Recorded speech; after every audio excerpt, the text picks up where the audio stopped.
Le Soudan, que se passe-t-il exactement avec les conflits, les violents combats entre les militaires et paramilitaires? C'est le thème du forum de cette semaine et c'est la seconde partie, la partie des téléspectateurs. Vous alimentez les discussions, les débats avec vos contributions au plus 228 96 46 10 31. Merci donc de nous rejoindre pour ce forum que nous animons avec Kokou Muntu Chamsi. Il est panafricaniste, analyste en économie et en politique. Le deuxième co-débatteur, Sogoyou Kegewe, il est ancien ambassadeur et journaliste. Donc, en attendant vos contributions, donc nous étions, Sogoyou Kegewe, en train de donner les recettes pour que l'Afrique puisse faire face aux menaces extérieures surtout. Mais en le disant, est-ce que vous y croyez? Non, mais on doit y croire, parce qu'il vaut mieux jouer au regroupement devant le danger qu'à l'éparpillement. Je parlais des animaux dans les réserves du Serengeti ou du Masai Mara. Mais quand il y a un danger, les buffles se regroupent. Contrairement aux gnous, quand il y a un danger, il y a un qui se balade seul, les lions le prennent, et les autres viennent faire le cercle autour des lions qui sont en train de tuer leurs frères pour le manger. Ça, c'est les Noirs, ça. C'est ce que les Noirs font. Donc, quand un frère est en danger, bon, on laisse le danger le prendre, on l'entoure et puis on bêle, mais autour. Ça ne sert à rien. Donc, il faut se regrouper. Il faut se montrer plus intelligent que les animaux dans les réserves du Masai Mara et du Serengeti. Devant le danger, on se met ensemble, pas séparément. Si on ne peut pas le faire, là, c'est à désespérer. Les Européens, les Blancs, ils vont revenir ici, nous recoloniser, nous remettre les chaînes, nous envoyer travailler dans les plantations de tabac et de canne à sucre en Louisiane. C'est pas fini, ces produits sont encore cultivés là-bas. Alors, donc, moi, je crois qu'on doit se mettre ensemble. C'est pourquoi quand j'entends ce que j'ai entendu de la bouche d'un soi-disant général, je suis en boule, c'est pas normal. Vous ne lâchez pas ce non, général. On peut pas le lâcher. Les téléspectateurs très nombreux déjà, donc on va commencer avec Kara comme d'habitude, d'Awangelo. C'est Simlewa Isso qui nous écrit: bonjour Niwot, ça fait vraiment rire pour les Soudanais. C'est la population qui a contribué à ce chaos. Il faut reconnaître qu'aucune révolution soutenue par les Occidentaux ne donne aucun résultat heureux. L'Occident a longtemps observé la situation ces derniers temps et a trouvé un moyen de couper encore le Soudan. Le Darfour est l'enjeu. Les déclarations des Occidentaux en faveur de la personne condescendante, malheureusement, l'Afrique reste spectatrice de ce chaos et c'est l'avenir qui s'assombrit davantage pour la sécurité en Afrique. Muntu Chamsi. Triste réalité.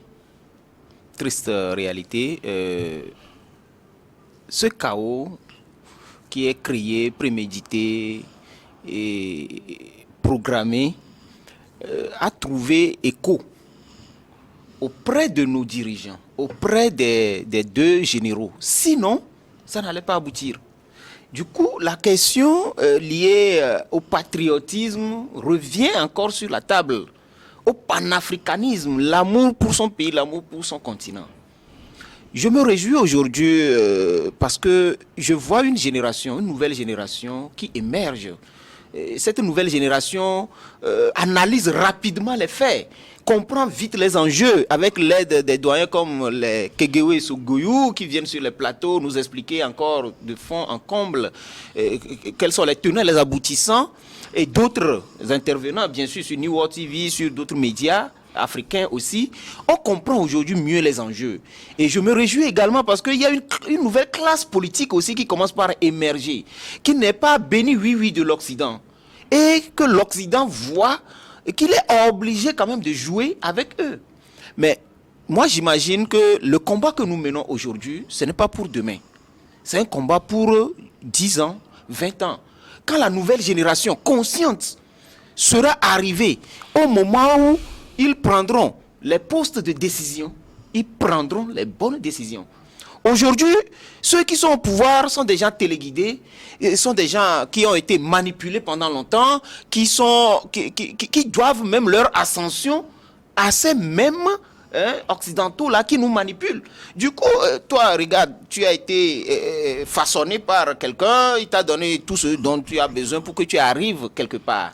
En plus, de temps en temps, quand il t'invite chez lui, tu vas dans les hôtels où il a déjà placé ses caméras, il filme tes ébats sexuels, il filme tes dérives, ça et là.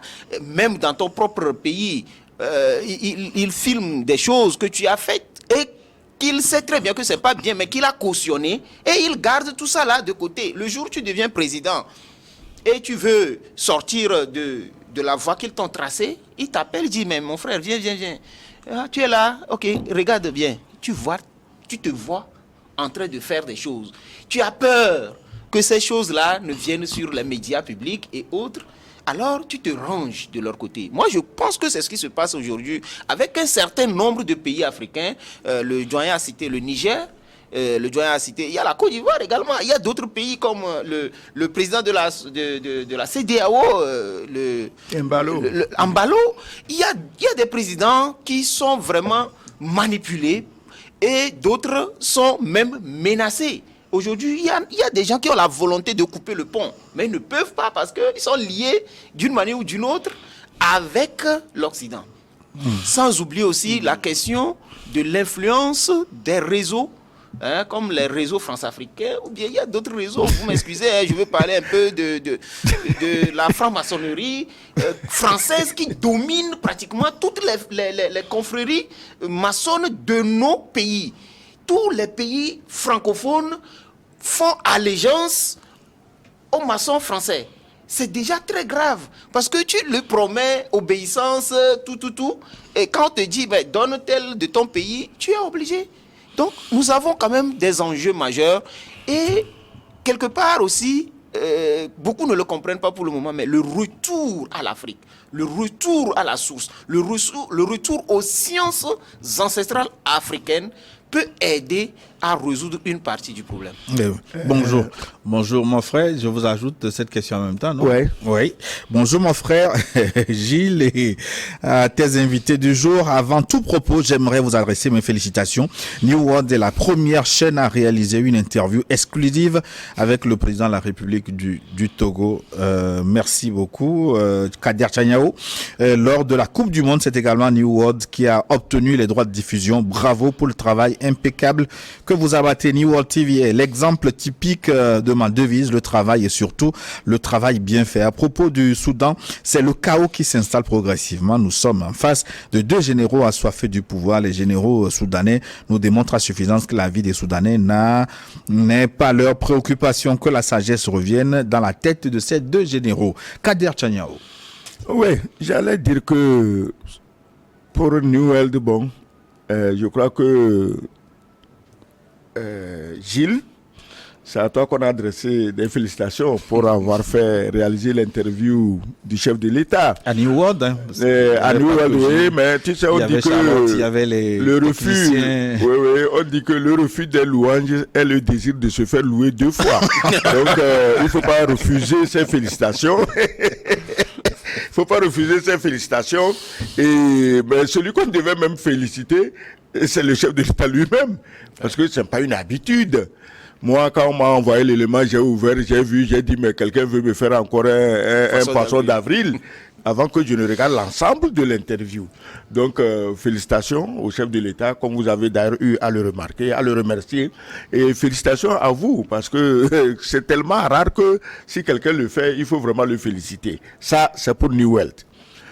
Et le Soudan, moi, je profite même de la guerre du Soudan pour attirer notre attention à nous tous. Parce que dans nos pays, à la moindre incartade, tu entends les gens dire, oui, on va faire la guerre, il faut nous donner les armes. C'est quoi cette affaire-là? Mais c'est que la guerre au Soudan, on parle déjà de plus de 500 morts. Personne ne parle des blessés pour la simple raison qu'il n'y a pas d'hôpitaux. On ne compte les blessés que quand ils vont dans les hôpitaux. Les médecins évaluent, il y a tel nombre qui est arrivé. Mais il n'y a plus d'hôpitaux. Les blessés meurent à petit feu de leur douleur. Les 500 morts, maintenant, et les réfugiés, ceux qui fuient. Est-ce que quelqu'un se met en tête ici, c'est un bon matin, il doit fuir sans pouvoir rien emporter? Donc, il faut d'abord éviter les guerres. Elles sont mauvaises pour tous ceux qui la subissent, sauf pour ceux qui sont à l'extérieur et tirent les ficelles et gagnent beaucoup d'argent avec. Donc, les deux généraux soudanais sont vraiment une catastrophe, les deux. Hein. Ils sont vraiment une catastrophe. Autant laisser Omar al-Béchir au pouvoir, on n'en serait pas là. Je vous dis, cette guerre ne peut Mais est-ce pas... qu'on peut incriminer les deux généraux à la fois? Parce qu'il y a un qui a attaqué l'autre. Oui, ne nous ramène pas dans les fables de l'Ukraine, hein, la Russie a attaqué. Mais attends, avant que quelqu'un ne t'attaque, c'est que tu as fait quelque chose. Mais souvent, on oublie de dire ce que tu as fait pour enclencher l'attaque. Est-ce que tu vois? Donc, c'est comme en Ukraine, hein, c'est partout dans... Ah non, après tout, c'est la Russie qui a agressé. La Russie n'a agressé personne. Elle a répondu à une agression qui dure depuis 2014.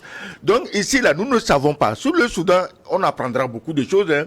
On ne sait pas qui a commencé quoi pour entraîner. Mais avant même l'éclatement des violences, il semble qu'ils étaient en train de discuter entre eux pour trouver une issue, disons, pacifique. Le problème était là. On a vu Emeti en train de rassembler les armes, ses équipements. On l'a vu. Ça ne se fait pas la nuit. Donc, pourquoi les discussions ont raté? C'est là qu'interviennent certainement des forces extérieures. Vas-y, je te soutiens, tu deviendras président. Salut le plateau, toutes mes félicitations à Monsieur Gilles et à New TV pour avoir arraché des mots au président Faure Gnassingbé. C'est surtout lui qui a accepté de s'exprimer. Mais concernant le sujet du jour, j'ai deux questions. Ce qui se passe actuellement au Soudan ne risquerait pas de se passer en Libye quand on sait que derrière Abdel Hamid Beiba se cache des puissances et derrière Haftar se cache également l'Égypte et les États-Unis.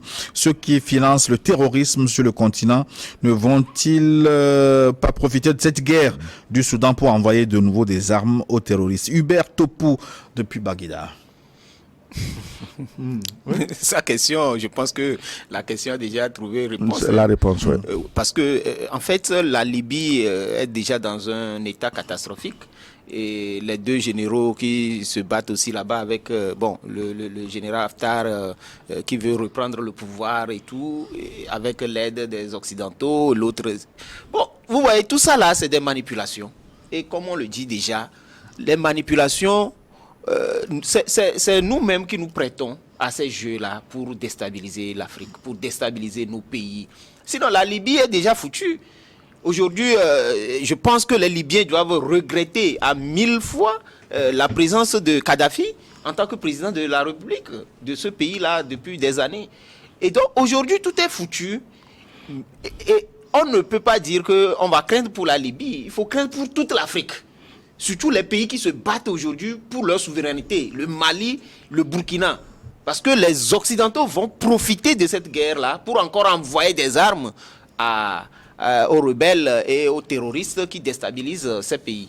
Bonjour le plateau.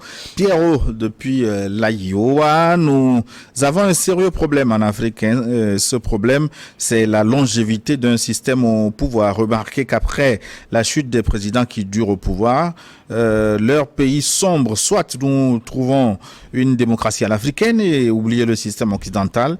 Nous acceptons le système occidental et nous voulons faire autre chose. Les Occidentaux se mêleront de nos problèmes si nous restons dans leur système. Monsieur Gilles, avez-vous fait la recherche sur la drogue zombie? Son nom, c'est Zilacine, qui servait pour anesthésier les chevaux par les vétérinaires. Merci au doyen et à Monsieur Chamsi.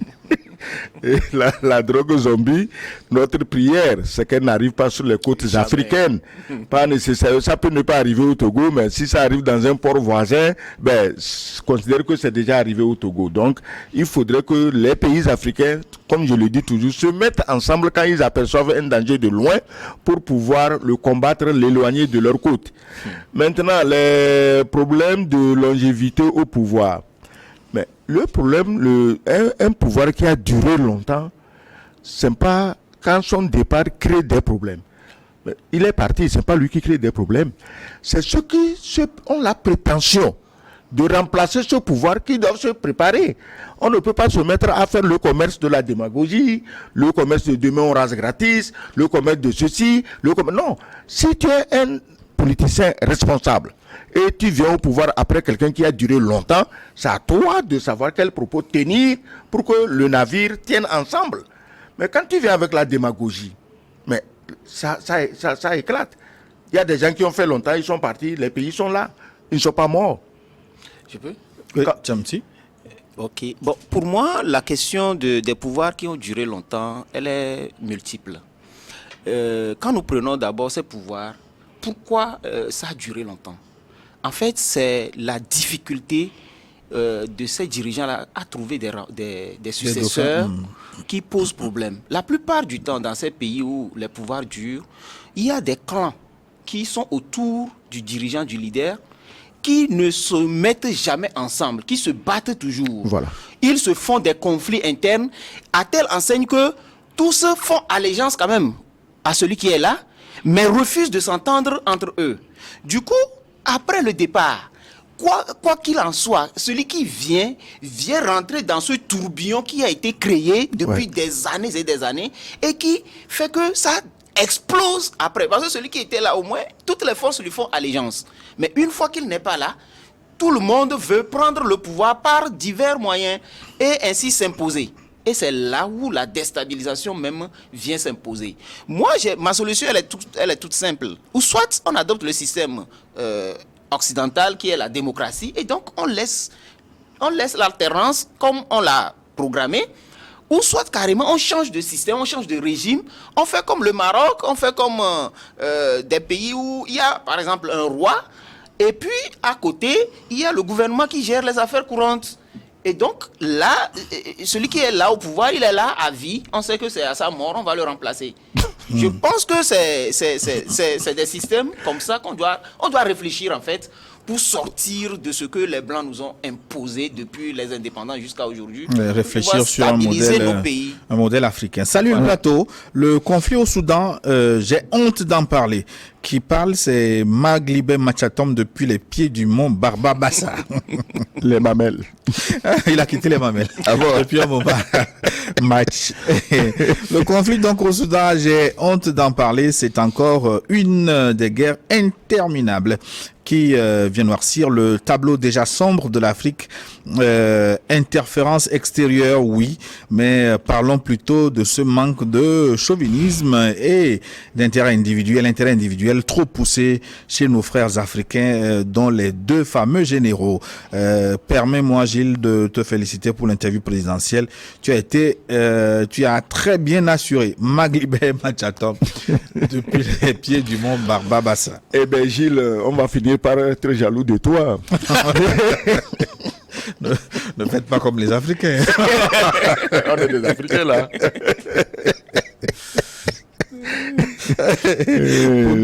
Alors bonjour le plateau de Liwo TV.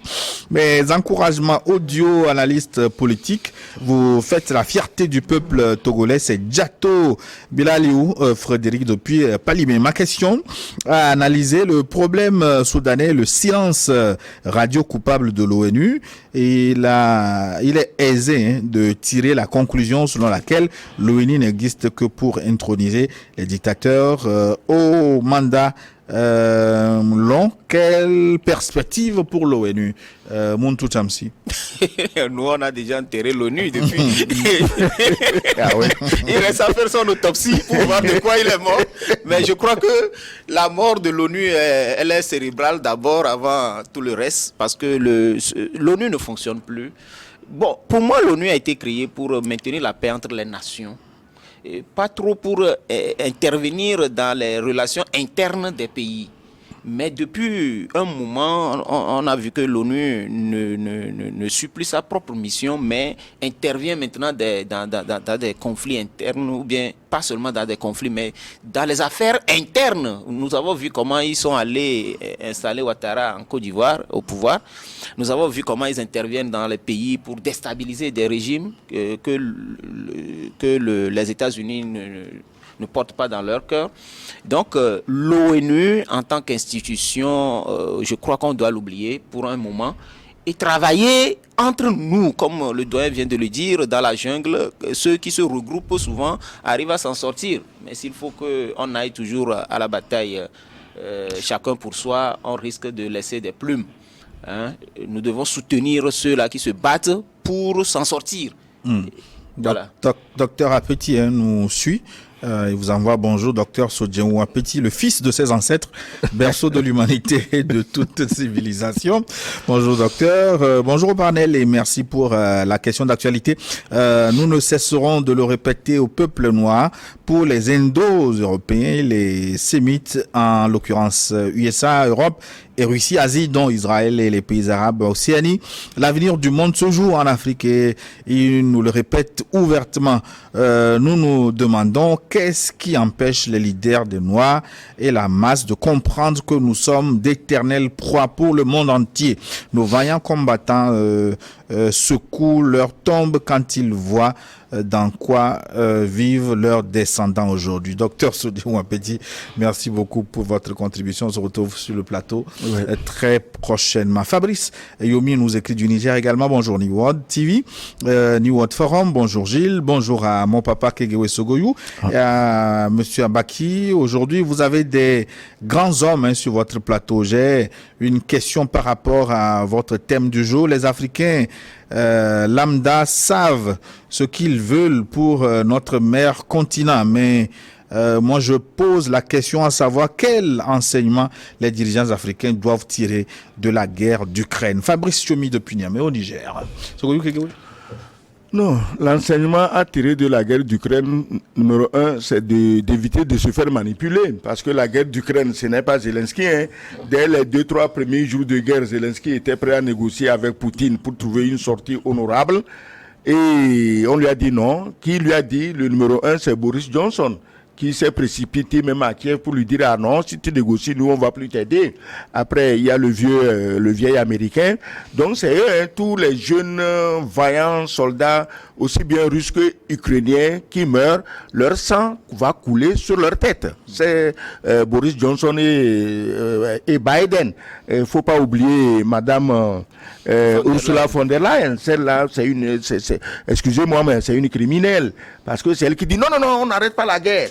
Parce que la guerre lui rapporte beaucoup d'argent. On connaît ses accointances avec le lobby de l'armement depuis qu'elle était ministre de la Défense en Allemagne. Bon, quand je la vois, je me dis, mais cette femme-là, elle mange combien par jour? Elle a besoin de combien de milliards pour manger et vivre et laisse tuer des centaines de soldats russes comme ukrainiens en Ukraine, juste pour son plaisir à elle. Donc tous ces gens-là, le sang de ces jeunes coule sur eux. Les Africains doivent donc éviter de se faire manipuler de l'extérieur. Quand tu vois un général manipulé, qui dit que lui, il est sûr de son affaire parce qu'il est avec les Américains, les Français, les Anglais, tu vois, c'est la maladie dont souffre l'Afrique. Je ne sais pas quels médecins vont nous trouver des antidotes contre de telles maladies, des virus aussi toxiques, mais c'est là que se trouve le problème de l'Afrique. Ils n'ont pas l'amour de leur patrie, ils n'ont pas l'amour de leurs confrères, de leurs frères. Il est noir, mais quand il parle, on dirait, même un Français ne parlerait pas comme ça. Ce que le pauvre général a dit, même un Français ne ferait pas ça. Est-ce qu'il a été payé pour descendre aussi bas dans la fange? On ne sait pas. Donc, si les Africains eux-mêmes ne prennent pas conscience de ce qui leur arrive, qu'est-ce que nous allons faire? Bonjour New World, merci pour les poids lourds sur le plateau. Ma question est de savoir que fait l'Union africaine pour arrêter la guerre. Il se dit dégoûté des dirigeants sans... ce sont des espoirs ratés selon lui. Veuillez inviter Elmantio Godson et Kouefoli pour nous parler de la métaphysique de l'évolution actuelle des informations. C'est bien noté. Notre cher téléspectateur, monsieur l'ambassadeur, ces deux généraux soudanais, je ne sais comment ils s'appellent, veulent nous faire voir quoi. Ce que je regrette, ce sera des armes de plus en circulation, même s'il y a des mains noires derrière. Quels sont alors notre propres responsabilités. Odadje, depuis Badou. Merci beaucoup de nous suivre depuis Badou.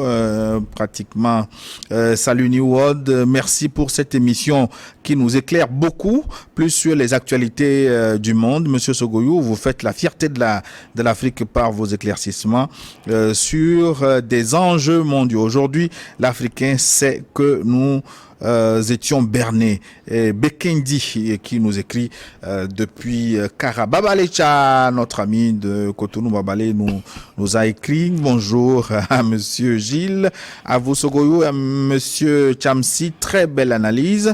Dans vos interventions, j'ai été touché par quelque chose que monsieur Chamsi a dit concernant le financement de l'Union africaine.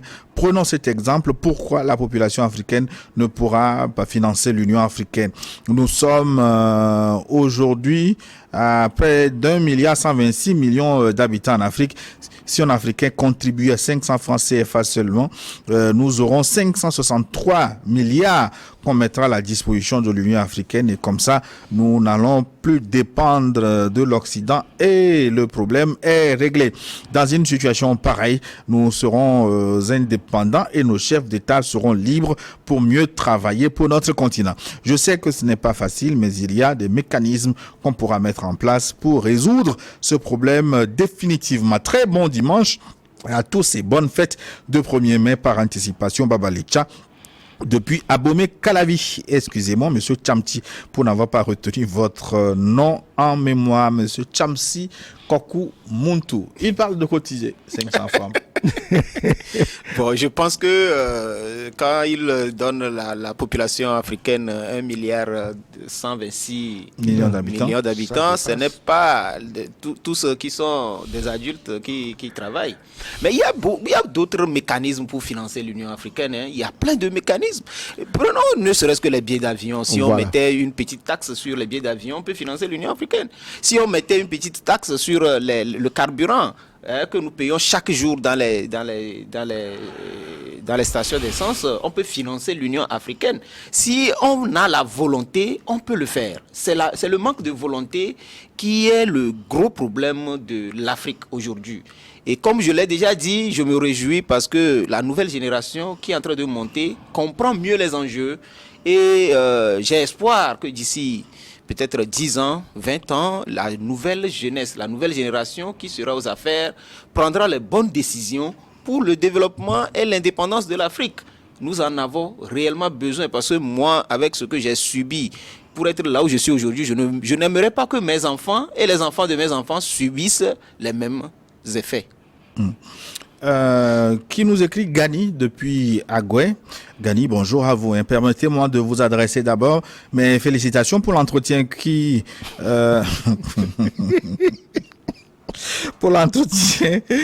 vous a été accordé par le président de la République en marge du défilé. Ceci démontre le professionnalisme de New World Info. Merci au président de la République et nous espérons voir ces entretiens sur nos médias nationaux se multiplier. Par rapport au sujet du jour, il faut dire que c'est sans surprise ce qui se passe au Soudan aujourd'hui. Il n'y a que les Africains pour s'entretuer entre eux, pour servir les intérêts des puissances extra-africaines. Ce qui se passe au Soudan doit interpeller les chefs d'État africains qui doivent sonner la fin de la récréation. L'Afrique doit arrêter de faire le jeu des Occidentaux. Ce qui doit primer pour nous, pour tout dirigeant africain, c'est d'abord et surtout l'intérêt du peuple et non l'intérêt des puissances étrangères. Désormais, la seule chose qui doit guider le choix des dirigeants africains dans leurs relations internationales, c'est l'intérêt de leur peuple. Pour emprunter les mots du président de la République togolaise sur vos antennes le 27 avril dernier, Gani depuis Agoué.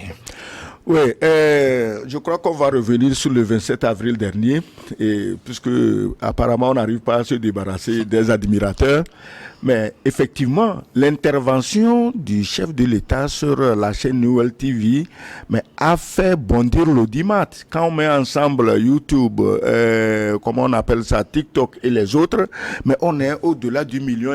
C'est sûr qu'on avance déjà vers les 2 millions. En temps normal, on n'a jamais connu une telle montée de mercure de l'audimat pour une émission. C'est pas possible. Nos meilleures émissions que nous faisons ici, on tourne autour de 100 000, 200 000. Voilà, mais vous êtes déjà au-delà du million. C'est assez bon, ce qui me surprend agréablement, c'est assez bon que les gens aient suivi ce que le président a dit. Le problème n'est pas si vous êtes d'accord avec lui ou non, mais il faut au moins l'écouter, voir quel message il porte. Je suis sûr que vous qui avez écouté et vous qui ne cessez de féliciter Gilles, bon, c'est son jour de gloire, hein, je ne suis pas jaloux de lui, mais... J'ai redressé ma veste. Voilà. Il faut transmettre ces messages. On a parlé de la sécurité. Aujourd'hui, Soudan, la guerre, mais c'est un problème de sécurité. Et il a été souligné que c'est un problème de longue haleine. Faut pas que les gens se disent, bon, on va aller tuer les terroristes, demain matin c'est fini. Non, on doit s'apprêter à mener une lutte de longue haleine et qu'elle nous concerne nous tous. Je crois que quelque part, il a été dit que, bon, des gens sont assis peut-être dans une ville, dans les villes comme Lomé, et ils ne se sentent pas trop concernés par ce qui se passe à Mandouri. Mais nous devions être tous concernés et rester vigilants de la même manière au même moment. Vous parlez ici de cotiser pour l'OUA. Oui, voilà. Alors, on peut cotiser aussi, dans notre cas, pour aider l'armée à mieux se doter d'armement. Le gouvernement a fait beaucoup, mais il n'y en aura jamais trop. Donc, on peut ouvrir aussi des fonds où chacun, volontairement, met ce qu'il peut mettre et vous serez surpris. Vous verrez la mobilisation patriotique des Togolais autour de leur armée et vous verrez par conséquent les résultats sur le terrain. Donc, vous qui avez écouté l'émission et qui en parlez, transmettez autant que vous pouvez. Peu importe si on est d'accord ou non, mais l'essentiel c'est de savoir que pense la tête de l'État des problèmes primordiaux aujourd'hui que sont la sécurité, l'agriculture aussi. On a parlé de l'agriculture. Nous sommes en début de saison de pluie. Vraiment, mettons-nous au travail. Merci. Moi, j'aimerais juste intervenir sur un petit message là-bas qui m'a un peu accroché. Notre ami disait qu'il n'y a que les Africains qui peuvent s'entretuer pour des intérêts des autres. Mais je voudrais qu'on nuance un peu ces manières de dire des choses qui ne font que vilipender ou bien noircir le noir africain. Il est déjà noir. Voilà, parce que... noircir même, c'est un terme connoté. Bon, voilà. Je cherche le mot approprié, je n'en trouve pas. Mais quand on parle de l'Africain qui ne peut faire que ça, ce n'est pas vrai. On voit dans d'autres pays, l'Ukraine est un exemple palpable. Donc, il ne faut pas qu'on continue par traiter les Africains comme des enfants. C'est des gens qui sont assez puissants aujourd'hui, qui ont suffisamment de moyens financiers et autres pour pouvoir manipuler tous les peuples sur la planète. Donc, ne nous prêtons pas au jeu en nous vilipendant, nous salissant encore plus que ce que nous sommes déjà. Voilà. Alain Kaziayoba Takuda de Chichao. Oui. Ça, c'est le village. Oui, c'est pourquoi je connais bien son nom. Merci Gilles pour les thèmes pertinents. Bonjour et merci aux deux invités qui nous éveillent chaque dimanche. Moi, je pense que nos deux généraux sont manipulés par l'OTAN qui veut embraser l'Afrique. Ils ont allumé l'Éthiopie sans succès. Ils sont au Sahel, en Tanzanie, en RDC. C'est bien un plan savamment orchestré.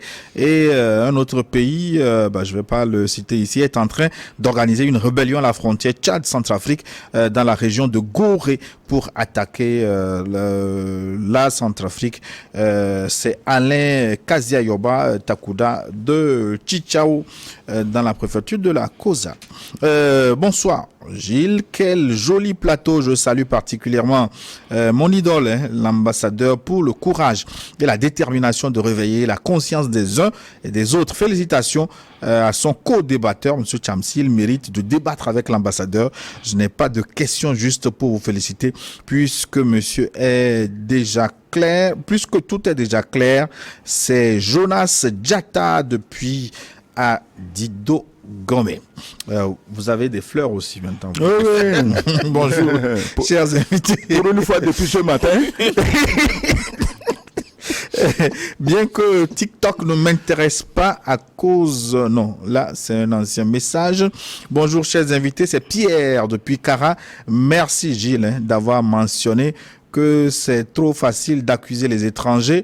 On infantilise trop nos dirigeants malgré leur intelligence. Le problème, c'est qu'ils passent tout leur temps à défendre leur intérêt personnel, pas pour le peuple. Si ces deux généraux luttaient pour le peuple, qu'il n'y ait pas de traite, aucun étranger ne peut nous déstabiliser. Je souhaiterais que les panafricains critiquent nos dirigeants, que les puissances Poutine n'avaient pas besoin d'attaquer l'Ukraine avant de décider de créer une banque mondiale pour concurrencer le dollar. Monsieur Kokou Nyamsi, parlant de Covid, pensez-vous que cette maladie est créée de toutes pièces par les Occidentaux? Pierre depuis Cara. Non, ouais, écoutez, rectifions quelque chose. Poutine n'a pas attaqué l'Ukraine pour créer la Banque mondiale. Effectivement, on n'a pas besoin de ça. Mais il faut, je ne sais pas combien de fois il faut parler pour mettre dans la tête de ceux qui nous écoutent que Poutine a réagi à une attaque organisée dans le Donbass par l'Ukraine soutenue par l'OTAN et plus précisément Angela Merkel qui était chancelière d'Allemagne et François Hollande qui était président de la France. C'est eux qui ont aidé Zelensky à organiser des violences dans le Donbass juste pour prendre la Russie au piège. Ils n'ont pas pris la Russie au piège. Ils ont cru que dès que la Russie attaque, ils vont décréter leurs sanctions économiques, machin, et la Russie va s'effondrer. Aujourd'hui, c'est leurs économies qui sont en train de s'effondrer. C'est leurs populations qui sont en train de crier dans les rues à Berlin, à Londres, à Paris et ailleurs. Donc, Poutine n'a pas, effectivement, tu as bien dit, n'a pas besoin de le faire, mais rectifions, Poutine n'a attaqué personne. Oui, mais pour les États-Unis, je pose la question à l'économiste Chamsi, qu'est-ce qui est en train de faire la crise là-bas jusqu'à faire plonger 3 banques? Bon, en fait, lorsque vous prenez n'importe quelle banque au monde et vous demandez aux clients d'aller faire de gros retraits, en moins de 24 heures, voire 48 heures, la banque peut tomber. Oui, mais ces banques sont soutenues par la Fed. Ouais. Et puis, le gouvernement qui a garanti tous les dépôts. Oui, il y a des règles qui régissent le fonctionnement des banques.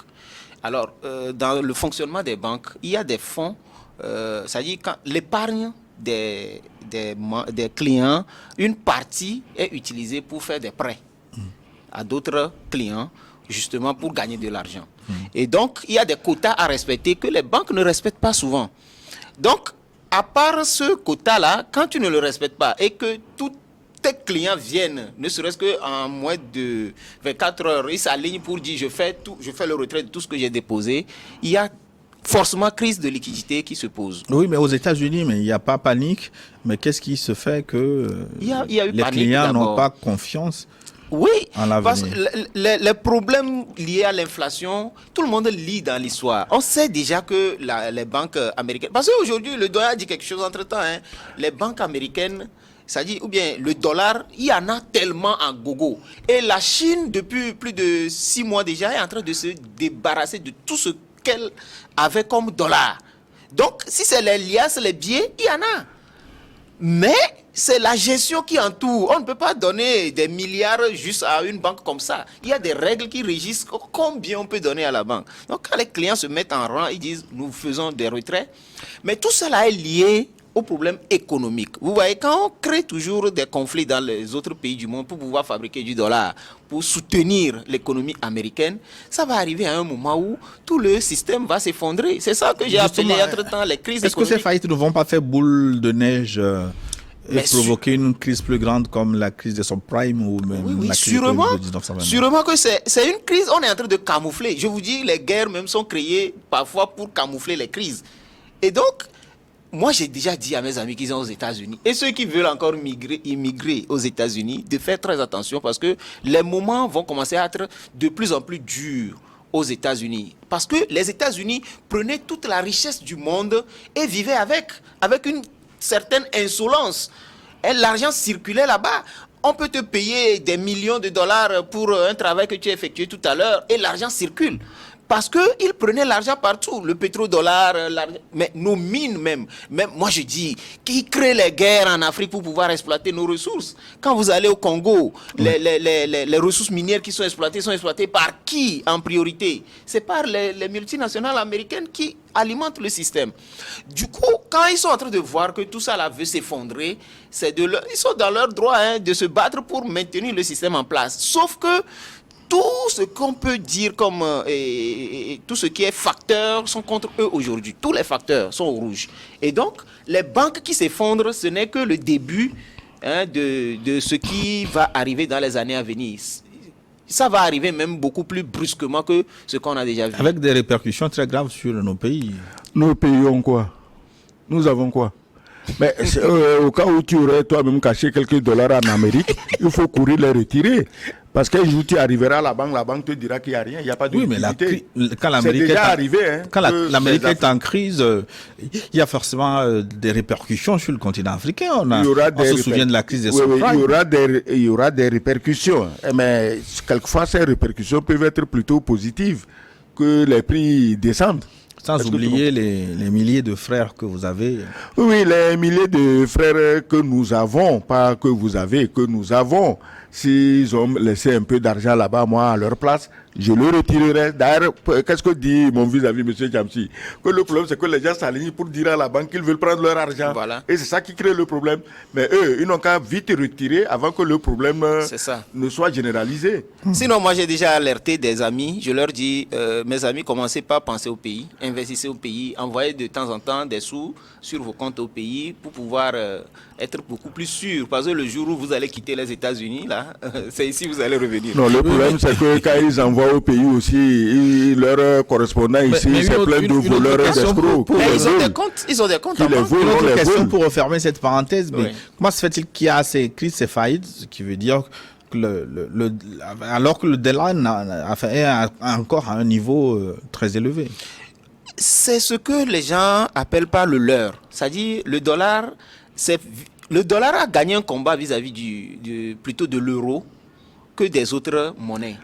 Parce que, vous savez, depuis très longtemps, l'Allemagne est le poumon de l'économie européenne. Or, après la Deuxième Guerre mondiale, l'Allemagne a été construite à coups de milliards par l'argent américain. Voilà le nœud du conflit même en Europe. Pourquoi on a pris position, pourquoi on veut détruire coûte que coûte la Russie. Maintenant, ce qui se passe, c'est que les Allemands prennent l'argent des États-Unis pour payer le gaz russe. Alors que les États-Unis ont du gaz de schiste qui est là et qu'ils veulent vendre.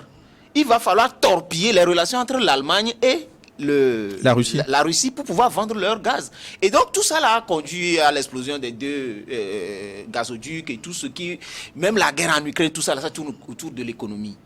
Et donc la Chine par exemple, qui achetait avant le bon du trésor américain à coût de milliards chaque mois, chaque jour même. Pourquoi la Chine faisait ça? Parce que la Chine avait dévalué tellement son yuan que quand le dollar est un peu fort, ça aidait beaucoup la Chine. Parce que la Chine exporte beaucoup aux États-Unis. Et donc, à chaque fois que le bon du trésor émettait, le trésor américain émettait des bons, la Chine en achetait en grande quantité. Et cela maintenait toujours le dollar à un niveau élevé. Aujourd'hui, c'est le mouvement contraire qui se fait. La Chine vend, la Chine se débarrasse des bons du trésor américain parce que ce qui s'est passé avec la Russie, quand on l'a sanctionné, on a bloqué tous ses avoirs et tout. La Chine ne veut pas subir le même sort. Et la Chine a même fait un communiqué à toutes les entreprises chinoises. Il leur dit, si vous laissez vos fonds en Occident, je ne suis pas comptable de ces fonds-là parce que bientôt, le conflit entre la Chine et Taïwan va s'éclater. Et ils s'attendent à des sanctions économiques d'envergure comme ce que la Russie a subi. Donc, tout est lié aujourd'hui et tout est mélangé. Je pense qu'une si grande puissance qui a dirigé le monde pendant longtemps, qui est en train de tomber, ça doit forcément faire mouche. Et donc, nous devons nous attendre à des conséquences beaucoup plus graves. Mais ce que je remercie